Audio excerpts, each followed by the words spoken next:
The second anti-law of luxury marketing is, does your luxury product have enough flaws? Again, does your luxury product have enough flaws?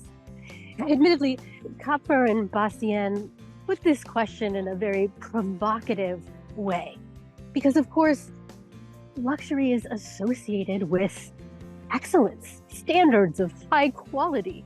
So flaws are quite the opposite of what we normally think of. In fact, in my own mission to elevate luxury, my whole purpose is to take the association with excellence that's already there and expand it out, delving into the best and latest research and ideas on what constitutes human flourishing, so that luxury truly can encompass excellence in all of its facets. So what does this have to do with flaws?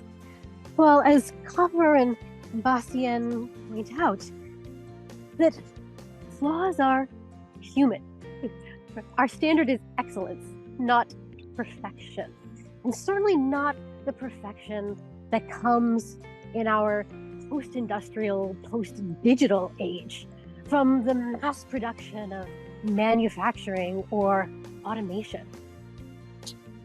While these technological innovations and tools are, of course, themselves human-made, and we want to embrace them to make our products better, more streamlined, more efficient, we also want to make sure not to lose the truly human touch. And I think as we go even further into the 21st century, this is going to become one of the most important markers of true luxury, that real human connection. And humanity, of course, has its, let's say, idiosyncrasies, those quirks of character that truly make you a real, authentic individual. So perhaps flaws is the provocative word, but when we think about adding those qualities that truly make you who you are, and that then go beyond what's just the baseline standard. We can think, for example, of the craftsmanship that comes from true handiwork. Think of the difference between receiving an email message versus a handwritten note. If the purpose is the functionality, the ease of reading, of course the typewritten script is easier to read. The handwritten note takes longer to read. You have to work through the quirks of that individual's handwriting, however it might deviate from standard font practices. And most of us humans, we don't even write all of our letters the same way all of the time.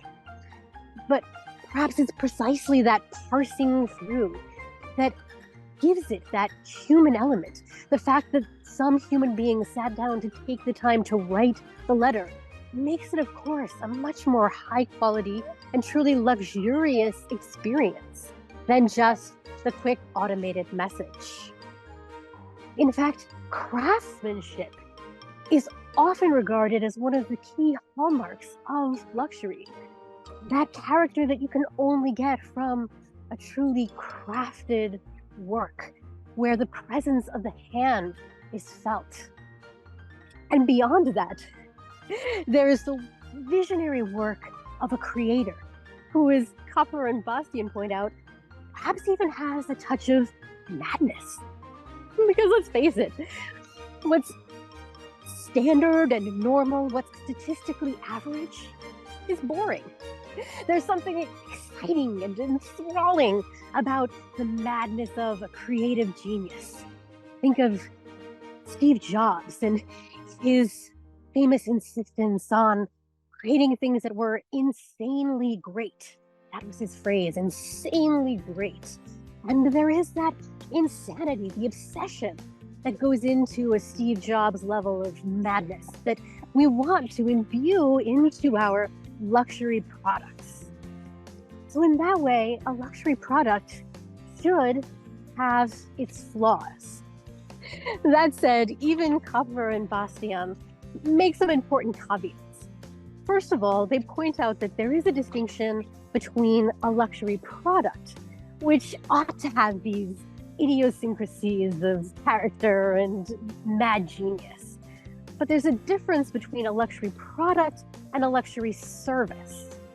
As they point out, when luxury clients are purchasing a service, oftentimes it is something that they could do for themselves, and the service is really there perhaps just to free up their time. So if you are delivering a luxury service, it is more important to not pay attention to have any of these flaws, but really aim for that level that at least matches what the luxury client would do on their own, and at best exceed what they might be capable of doing.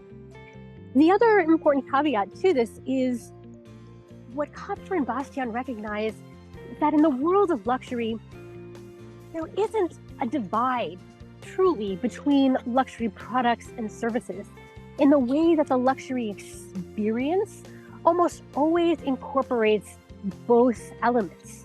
So even a luxury product is sold with a level of service that ought to attain these high levels of excellence and near close to perfection.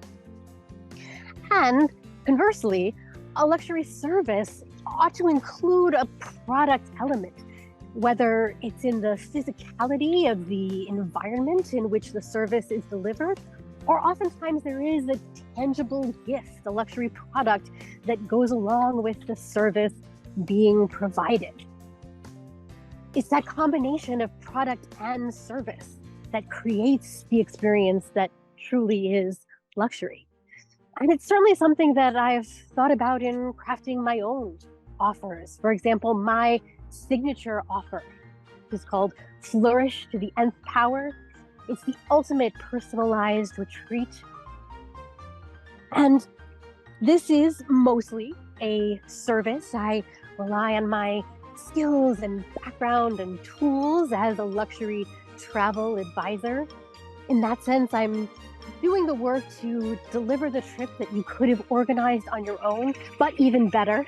One of the benefits of working with a luxury travel advisor, for example, I'm part of a network of luxury travel providers. The network is called Virtuoso, and within Virtuoso, it allows me to access all kinds of perks and special experiences, and sometimes even bonuses, things that you can't get unless you're working with a Virtuoso travel advisor.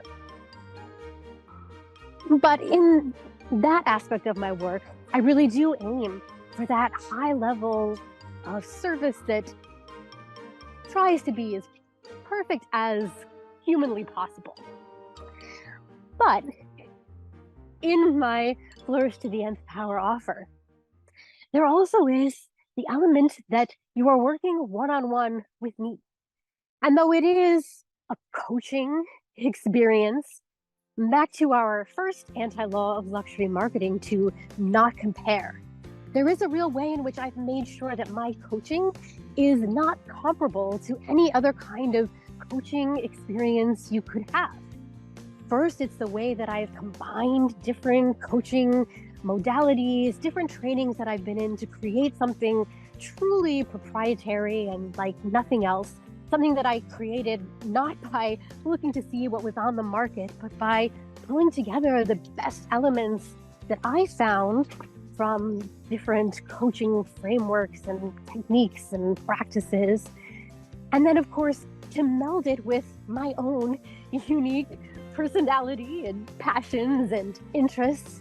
And if you know me at all, you know I'm always pushing the boundaries of trying to find ways that are more innovative, more creative.